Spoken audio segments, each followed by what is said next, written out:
Welcome back, traders. Second portion of our show, Market Movers. It looks like First Solar is not shining on investors, Dennis.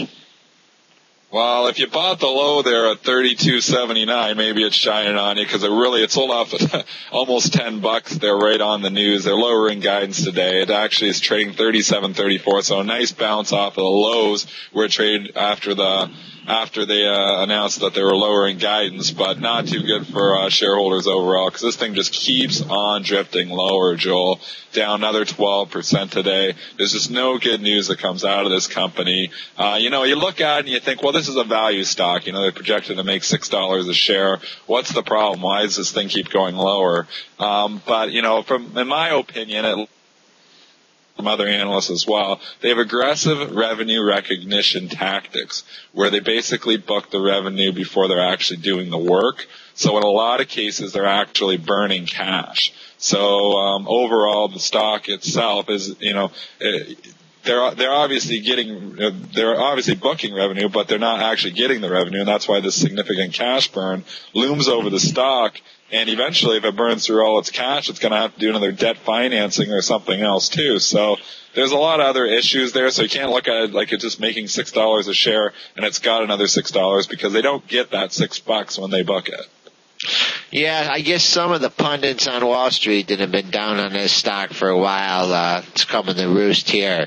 But $32.79, that was definitely a panic print in the pre-market. I don't think you're going to see that today, Dennis, but if in fact you do, I'm looking, even I can find a number on this. Back in February of 2007, the stock hit 31.14. So if in fact we do take out that 32.79, you gotta be a buyer under 31.5 to 31.15. Looking at what's going on in the pre-market, Dennis, you're getting a lot of consolidation here around the 37.5 level. I imagine that should be your swing area. If it manages to hold there, it could recoup some of its losses on the day and use the 32.79 and the 31.14 on the downside. Avon Products, AVP, they getting rid of their CEO Jung there yesterday after the bell. Also, I guess BMO likes the fact that Andrea Jung's not going to be running the show anymore. I mean, the stock here has had a terrible couple of months. After touching $24 in late October, it's touched down to $16.09 there yesterday. So it's getting a good lift here, trading $17.60 right now, up almost 10%, Joel. It's coming into that 18 area. I wonder if that area could give a little bit of resistance, but it's pretty open because we've really sold off here in the last 2 months. So you get above that 18, it opens up again too. But I gotta think you're going to see some initial resistance at 18, Joel. Yeah, I mean, you can go, first of all, how do you think Jung feels today that the stock's up, almost $1.50 on her resigning or getting booted? But that's another thing. Second thing is they still sell the same products to the same people, right? So that's not going to change immediately. But looking at it from a purely technical standpoint, people that, have owned this thing and been looking for, a pop to get out, been trying to buy it on the cheap, well, here's your opportunity. As long as we stay above 17, I would say that, this news is good. It's good to go to the upside. Looking at the charts, I mean, I see some highs here, at 1782 and 86, and then another high at 1826. So let's just call that, that $18 level critical. But, Dennis, how many times have you seen, this kind of news of just a CEO being replaced and, you get a pop and then a drop, kind of like the old J.C. Penney trick when that Ron Johnson took over. Funny you mentioned that. That's what popped in my head when you just asked me that, Joel. When they grabbed an old Apple executive, J.C. Penney, and the stock pops $4. Oh, there's an Apple executive coming over to run the show here. Let's put another 15% of value on this company. That doesn't make sense. So, and there's another thing too, is you don't even know who's going to run this thing. They haven't replaced the CEO, so right now it's running with nobody at the helm at all. But I think that obviously Cheryl was just excited to get her out of there. Moving BRCM raising guidance today. That's why you're seeing the stock pop up over $2, $30.23 after closing at $28.19. Coming into some resistance, I would have said $30, I think a good psychological swing number. We're trading above there. 31 is pretty huge on this as well, Joel, on this BRCM. What do you think? Yeah, I mean, you may have a little stopping point at 30.38, which is the 3-day high. Looking at what's going on in the pre-market, it has not been able to clear that level. It's only been 30.26. So your initial resistance is coming in right here at 30.26 to 30.38. After that, Dennis, you're right. You could see that 31.14 level, which was the high back on the 8th of this month. But Dennis, this is a whole heck of a lot different than the Avon Products. Avon Products, booted his CEO and the stock's up. Here, there's some substantial, they're raising guidance. Earnings could change. Earnings are going to be better. There's a little bit, I put a little bit more stock in the move in this than I do in the Avon Products. Yeah, and it's a great point you make, Joel. You can take two stocks and say, oh, they're both up a couple of bucks. But, sometimes when you look at stuff like that, look at what the reason is behind the move. And sometimes if the reason, really doesn't make a heck of a lot of sense, sometimes those moves don't hold up. Not saying that the AVP won't hold up. That's probably a short squeeze going on there. There's some other things going on there as well.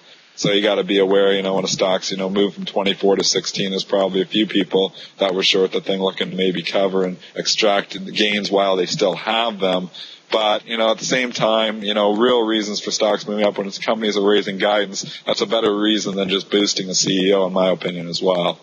Joy Global, Joel, JOY, reported earnings trading $82 after closing at $84.55. Stock is, looking to have some support, I would say, down in the $80 area. That's still $2 away from here. I don't see, you could argue, I guess, it may be a little bit at 82 here. What do you think? What do they do?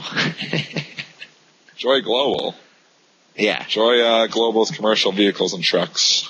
Oh, okay. All right. You got me on that one. Okay. Looking at the pre-market, we've bought about at 80.99. So let's call it 81 to be supporting this. We're still $1 away from it. Below that level, it's a little dicey here. I see some old tops at the 80 level, Dennis, but I really like the 78.50 level better to be support as opposed to the $80 level. But first, we got to get through that pre-market low. Coming back on the upside. Keep your shorts on until we get above this 82.50 level. That's kind of where it started its descent and has not been able to clear that since the news came out. Pentair, PNR, trading down. This isn't one that trades a heck of a lot of volume, and it's only traded 200 shares pre-market, but they lowered guidance, so expect it to open down. 36.01 is where it closed. Best offer is at 35.40. It actually had 100 shares traded 34.12. I think that's a little bit overdone. I don't know if I think it's going to open that low. But if it was, that $34 is actually pretty decent support, Joel. So if it was to open down there, maybe you get a bounce. What do you think? Yeah, this is trader beware. This thing traded 800 less than a million, barely trades a million shares in this thing on a good day. But I like this 34 level as well. You got three bottoms to support that, and below that I'm looking for like 32.90, but should be interesting to see what happens at this 34 level. Gold and silver, I think we should just talk about them because Sure. They really had a breakdown day there yesterday. I know Dennis Gartman was coming on saying he had dumped the last of his gold yesterday morning. Obviously it was a good move because gold continued to move down yesterday. The GLD trading down 3 close at 158.45. Following through here again today, it's down another 57 cents to GLD. I like the 155 area. I think that could give you some initial support. For at least the first time to possibly bounce. The SLV, it's trading 28.96 right now. I think your support's down at 28, so it's a little farther down. What do you think on those, Joel? Yeah, after the big break, of these commodities, you had a pop, really, flattened out. I concur with the 155 there, Dennis. I I mean, I know Dennis Gartman's the king of gold and everything, but I just, I think people are taking some profits in here year end. Some of the portfolio managers don't have profits in much else, so they're booking some profits here. Silver is still a couple bucks away here, the 27.41 level and the 155 level in the GRD were the lows of the move. Let's see if they're tested. There's another pop or another breakdown. But for you longer-term swing traders, patience is a virtue, and waiting for those levels to initiate some long positions might not be a bad idea. That's all I really see morning here, Joe. Just not a heck of a lot of movers. What I'm seeing overall is commodities seem to be holding up a little bit here, and we've got obviously a few stocks that were lowering guidance, so keep an eye on those solar stocks. With First Solar being down that much, maybe you have some sympathy moves in some of those other ones. Anything else you wanted to close with? Just, the fact that we had the big breakdown, the big sell-off yesterday after the number, and they couldn't jack them up overnight, because usually when they jack them up overnight, they can usually get them to, hold that out through the day. The fact that, we really couldn't get much from the close, and now we're trading lower. I'm looking for a test of 1,200 today, Dennis. This market just seems to be running out of a little bit of steam. That's our show for today, folks, and we'll be back with you tomorrow.